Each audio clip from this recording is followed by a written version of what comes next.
Olá, meus irmãos. Façamos a leitura aqui do Salmo 5 para a nossa edificação no dia de hoje. Salmo 5 diz assim: ao mestre de canto para flautas, Salmo de Davi. Dá ouvido, Senhor, às minhas palavras e acode ao meu gemido. Escuta, Rei meu e Deus meu, a minha voz que clama, pois a ti é que imploro. De manhã, Senhor, ouves a minha voz. De manhã te apresento a minha oração e fico esperando. Pois tu não és Deus que se agrade com a iniquidade, e contigo não subsiste o mal. Os arrogantes não permanecerão à tua vista. Aborreces a todos os que praticam iniquidade. Tu destróis os que proferem mentira. O Senhor abomina ao sanguinário e ao fraudulento. Porém eu, pela riqueza da tua misericórdia, entrarei na tua casa e me prostrarei diante do teu santo templo, no teu temor. Senhor, guia-me na tua justiça por causa dos meus adversários. Endireita diante de mim o teu caminho. Pois não tem ele sinceridade nos seus lábios, o seu íntimo é todo crimes. A sua garganta é sepulcro aberto e com a língua lisonjeio. Declara os culpados, ó Deus, caiam por seus próprios planos. Rejeita-os por causa de suas muitas transgressões, pois se rebelaram contra ti.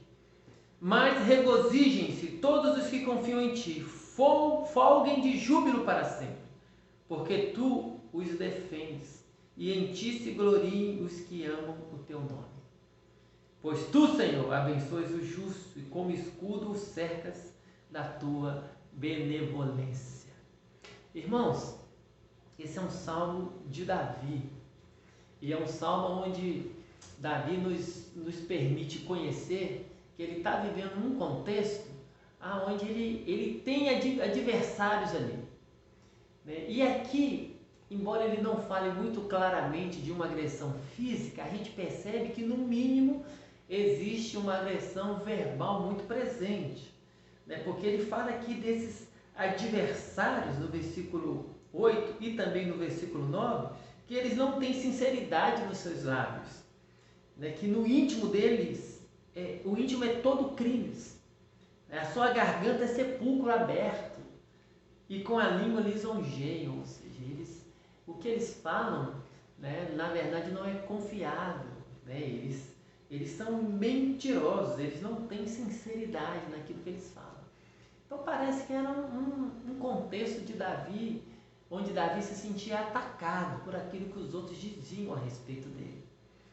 E quando as pessoas dizem coisas injustas, né, que não são verdadeiras, coisas às vezes muito cruéis, elas tanto nos ofendem, né, nos ferem pessoalmente, acontece a questão da injúria, né, a gente se sentir injuriado, né, a nossa percepção, o nosso amor próprio, a forma como a visão que a gente tem da gente mesmo acaba sendo abalada, a gente é ferido nisso. Como também a nossa imagem, aquilo que as pessoas veem de nós, né? A nossa honra também acaba sendo atacada. E talvez você pode estar vivendo justamente um contexto desse, né? Um contexto onde está se sentindo ferido, magoado, né? Ou de estar percebendo que a imagem que as pessoas têm a teu respeito está extremamente distorcida, maculada, né? Atacada pela maldade de alguém, né? Alguém que deliberadamente está falando mal de você. E como que a gente trata com isso? Como que Davi estava tratando com isso? Primeiro ensinamento precioso aqui é que Davi vai falar sobre oração, irmãos. É mais um salmo onde Davi nos aponta o caminho da oração. Começa assim: dá ouvido, Senhor, às minhas palavras e acode ao meu gemido. Então olha que não é apenas uma petição simples, é uma petição que vem carregada, né? Tem um peso, né? Ela traz uma dor, né? Ela é algo que o coração está apertado. Daí a palavra gemido, ele diz: escuta, Rei meu e Deus meu, a minha voz que clama, pois a ti é que imploro. Então essa é a primeira lição importante, o primeiro ensinamento precioso.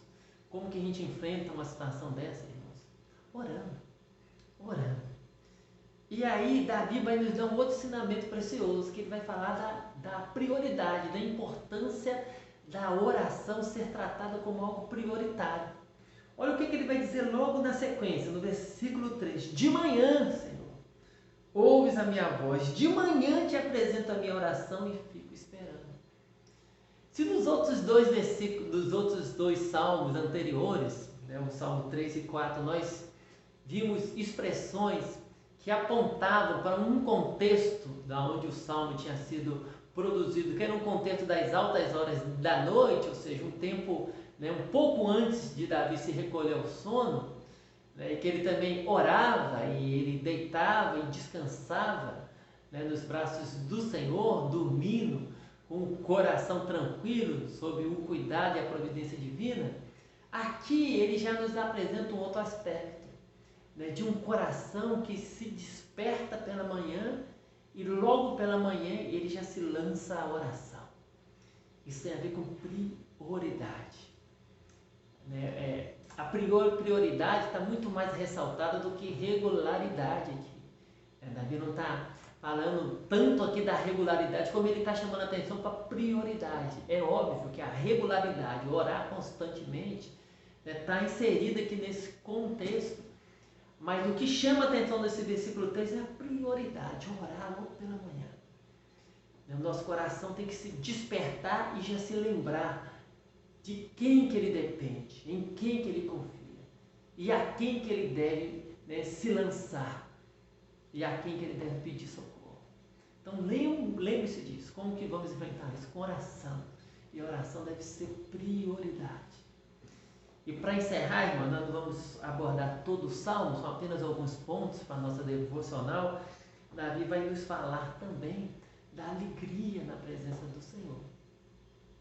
Olha que coisa interessante, nos versículos 5 e 6 ele fala, né, dos arrogantes, de que eles não vão permanecer na presença do Senhor. Ele está apenas fazendo uma declaração sobre os atributos de Deus, a justiça, a santidade, como que Deus trata com o pecado. Só que no versículo 6 ele diz assim: tu destróis os que proferem mentira, o Senhor abomina ao sanguinário e ao fraudulento. Agora olha o versículo 7, ele diz assim: porém eu, agora ele vai falar a respeito dele, pela riqueza da tua misericórdia entrarei na tua casa. Ou seja, ele vai entrar na casa do Senhor para adorar o Senhor, para se lançar aos pés do Senhor. Não é porque ele é melhor do que os outros, não é por causa da misericórdia do Senhor sobre a vida dele. Não é porque ele tem méritos, ele tem uma justiça própria que o faz ser diferente dos outros homens. Não, é só por causa da misericórdia do Senhor. Aí ele diz: e me prostrarei diante do teu santo templo no teu temor. É curioso a palavra templo está sendo usada aqui, né? Porque o templo ainda não, o templo como a gente o conhece posteriormente, com toda aquela beleza e tudo, ele não tinha sido construído ainda. Mas por que aqui está se fazendo a menção da palavra templo para se referir àquele local de adoração? Porque no Antigo Testamento essa palavra ela foi usada algumas vezes mesmo para se referir ao tabernáculo. Você vai ver lá, salvo engano, no livro de 1 Samuel, capítulo 1, versículo 9, deixa eu só confirmar aqui, em primeiro livro de Samuel, capítulo 3, versículo 3. Isso mesmo, ora, primeiro livro de Samuel, capítulo 1, versículo 9, diz assim: após terem comido e bebido em Siló, estando Eli, o sacerdote, assentado numa cadeira junto a um pilar do templo do Senhor. E olha novamente no primeiro livro de Samuel, capítulo 3, versículo 3. E tendo-se deitado também Samuel no templo do Senhor em que estava a arca, antes que a lâmpada de Deus se apagasse. Ou seja, é uma menção ao tabernáculo, que era, né, o local de adoração, né, o local onde repousava a arca. Então não estranhe o fato da palavra estar sendo usada aqui, tá bom? Mas fechando esse parênteses para explicar o uso dessa palavra, aqui olha o que Davi fala. Ele vai se prostrar com temor. Só que esse temor demonstra que ele sabe que a misericórdia de Deus não lhe permite viver relaxadamente. Que ser alvo da misericórdia de Deus não lhe dá uma licença para viver relaxadamente, licenciosamente. Não, isso gera temor nele, mas ao mesmo tempo gera gozo, gera alegria. Olha o que diz os versículos 11 e 12. Né? Mas regozijem-se todos os que confiam em ti, folguem de júbilo para sempre, porque tu os defendes, e em ti se gloriem os que amam o teu nome. Pois tu, Senhor, abençoas o justo, e como escudo o cercas da tua benevolência.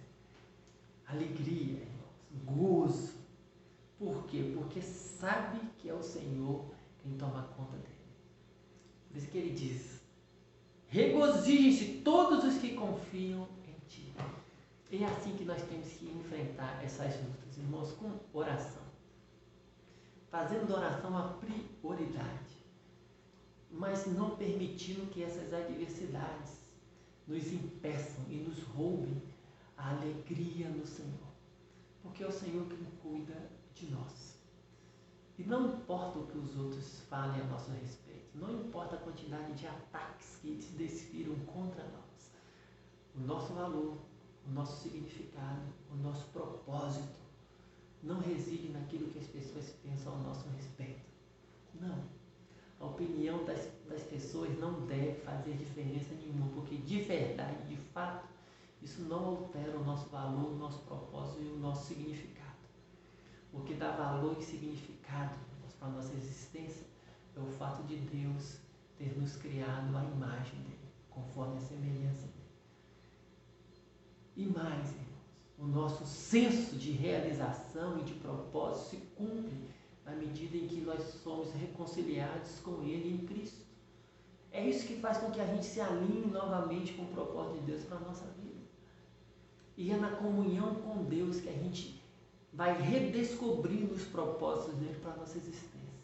E na medida que ele vai nos transformando dia após dia, de glória em glória, nós vamos então discernindo o que ele quer para a nossa vida. E vamos nos alinhando com a vontade dele.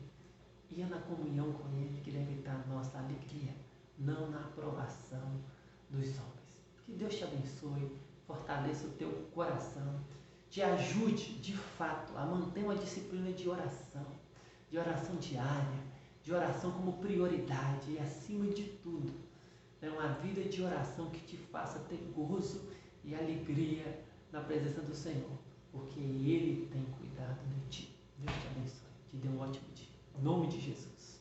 Amém.